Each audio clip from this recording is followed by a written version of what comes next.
Más noticias, más información, nota destacada, ilustre visitado acá en la programación de Paraguay Noticias, el señor ministro de Hacienda, Santiago. Muy buenos días, Don Santi Neto. Peña, Un placer enorme estar esta mañana contigo y con la audiencia de la TV Pública. Bueno, ¿cómo estamos, ministro? Costó un poco hablar contigo después de mucho tiempo, ¿eh? No, bueno, la verdad que este trabajo te insume una cantidad de tiempo que es humanamente imposible poder cumplir con todas las obligaciones, pero hago un enorme esfuerzo de poder cumplir con los medios de comunicación, que son finalmente nuestros grandes aliados en este proceso de informar qué es lo que estamos haciendo. Vos sabés que el tema económico genera siempre mucha preocupación en la ciudadanía. La gente quiere saber no solamente el sentir de hoy, sino cómo vamos a estar mañana, vamos a estar mejor, va a mejorar la situación económica. Así que el rol que cumple el Ministerio de Hacienda en este sentido es clave. Bueno, un trabajo directo con la banca central, con los entes económicos, el equipo económico del gobierno y iniciando, ¿cómo es la vida de un ministro de Hacienda en general? A ver, ¿Cómo es la vida el trabajo del ministro de Peña? Hacienda, yo siempre digo, es el trabajo más ingrato que hay dentro de la función pública, porque tiene una doble responsabilidad. Tiene la ingrata responsabilidad de tener que cobrar los impuestos, ¿verdad? Esto no es algo que al contribuyente le genera mucha satisfacción, es parte de sus ingresos que van destinados para financiar al fisco. La otra parte, que también con mucha ingratitud lo tiene que hacer, es administrar el presupuesto y darle dinero a las instituciones cuando no hay suficiente, no hay recursos suficientes para las enormes necesidades que tiene el Estado paraguayo. Entonces, en esa línea es que vemos, yo en unos meses más voy a ser el cuarto ministro en la era democrática con más años de antigüedad, no peor, desde los 50, ¿verdad? El promedio de un ministro de Hacienda duraba un año y medio. Claro. No es una posición que se mantenga por mucho tiempo, justamente por ese desgaste que se da. O sea, por los vaivenes políticos o los vaivenes económicos. Más que nada los desafíos que hay como institución, ¿verdad? Pero en los últimos años el Ministerio de Hacienda ha avanzado muchísimo en el proceso de fortalecimiento institucional. Tiene un staff realmente de primer nivel, gente que se ha formado, que tiene un compromiso muy grande con la institución, y eso, por supuesto, para un ministro es una garantía, ¿verdad? Yo decía, cuando inicié mi administración el año pasado, a comienzo del año pasado, yo venía de otra institución pública con un bagaje técnico muy importante, pero que venía a trabajar con los funcionarios del Ministerio de Hacienda. Así lo he hecho, ¿verdad? He trabajado exclusivamente con los funcionarios del Ministerio de Hacienda y realmente es muy gratificante.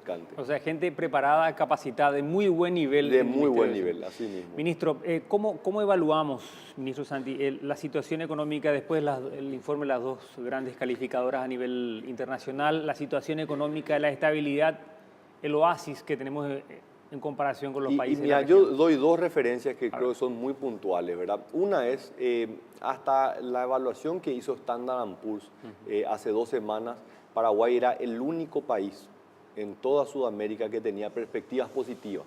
¿Qué es lo que te indica que vos tenés una perspectiva positiva? Es que en un periodo de 12 meses vos podés tener un aumento en la calificación de riesgo. O sea, el único país que el año pasado recibió esto fue Paraguay, ningún otro país tenía, ¿verdad? Entonces, ese es un indicador muy importante. Y el otro indicador es que pasamos, ¿cierto?, de tener las perspectivas positivas a tener perspectivas estables por parte de Standard & Poor's. Pero lo relevante es que hay solamente 3 países en Sudamérica que tienen, por las 3 calificados de riesgo, tienen perspectiva estable. Son Chile, Perú y Paraguay. Paraguay en tercer lugar. Paraguay es uno de esos 3 países. Entonces yo creo que eso habla muy bien cuando todos los países han puesto en perspectivas negativas, que Paraguay mantenga las 3 calificadas de riesgo, mantengan con el mismo criterio Paraguay con perspectiva estable, habla justamente de esa fortaleza económica que tiene la economía paraguaya y que está aguantando de una mejor manera esto que estamos viviendo en la región, en esto que realmente es una situación muy difícil. Brasil está pasando la peor crisis económica en su historia, Argentina varios años sin crecimiento económico, vemos una economía en América Latina en su conjunto que se está contrayendo por segundo año consecutivo. Entonces es una sumatoria de cosas que hoy le encuentra a Paraguay con una situación económica mucho más sólida, ¿verdad? ¿Es suficiente? No, no es suficiente, tenemos que hacer más, pero partimos de un punto realmente muy positivo. Los últimos números de la banca central, hablamos a junio, y quizás se está esperando a julio como para tener un nuevo informe. ¿Cuáles son esos datos? Porque nos decía el presidente del Banco Central de que habría quizás un mejoramiento de la expectativa de lo que se ha establecido para este año, ministro? Y hay dos variables claves que lleva el Banco Central, dos indicadores que son muy importantes. Uno es la inflación y el otro es el crecimiento económico. En cuanto a la inflación, nosotros no podemos dejar de destacar que Paraguay es el país que tiene la menor inflación en toda la región. Estamos en una región de Sudamérica muy complicada. Brasil con una inflación por encima del 10%, Uruguay con una inflación por encima del 10%, Argentina con una inflación de casi 40%, Paraguay con una inflación del 3,5%, del 4%. ¿Cómo evalúa estos dos andariveles? Y una fortaleza económica muy importante que Paraguay ha construido y que en estos últimos 3 años con esta administración hemos inclusive fortalecido aún más ese marco de estabilidad, esa historia de estabilidad macroeconómica, porque es fácil tener estabilidad macroeconómica cuando uno está pasando por un proceso de bonanza económica, a todos les va bien. Exacto. Lo difícil es que te vaya bien cuando a todos les va mal. Y yo creo que ese es el mérito que tiene hoy Paraguay y lo mismo se está dando en términos de crecimiento económico, ¿verdad? Fácil es crecer 5% cuando toda América Latina está creciendo al 6-7%. Pero el desafío es, ¿será que podés crecer? ¿Llegaremos a esa cifra? Vamos a llegar de vuelta. Paraguay va a volver a crecer a un 5%. Este año de vuelta en un escenario súper difícil, Paraguay está creciendo 3% y eso es lo que está diciendo hoy el Banco Central. Puede que los números que estamos viendo en los últimos meses nos digan que no solamente crezcamos 3%, capaz que vamos a crecer inclusive un poco más.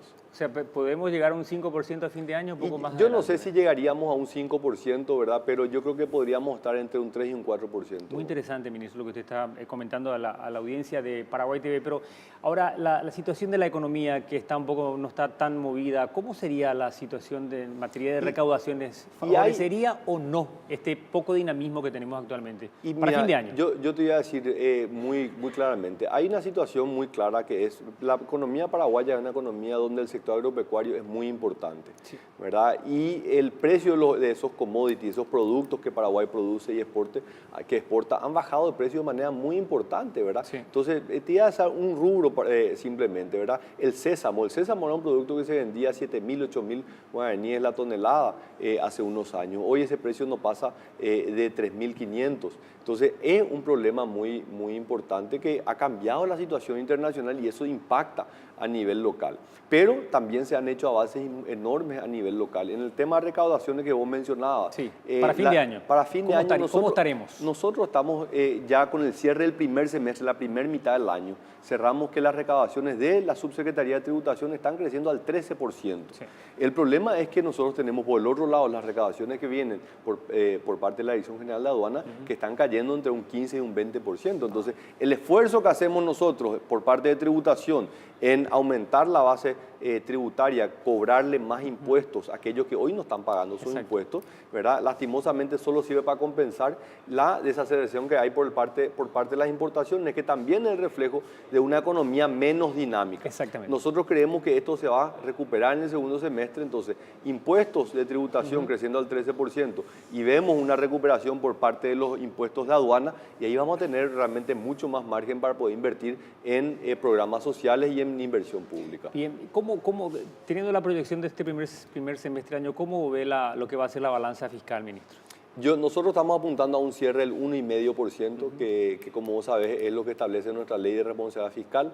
Hicimos un trabajo muy importante con el Congreso, con el Parlamento el año pasado y en eso yo creo que ahí es importante también destacar, no solamente decir cuando hay temas negativos, también hay que decir cuando hay temas positivos. El trabajo que hicimos con la bicameral de presupuesto el año pasado fue muy positivo. El presupuesto como fue aprobado fue un muy buen presupuesto.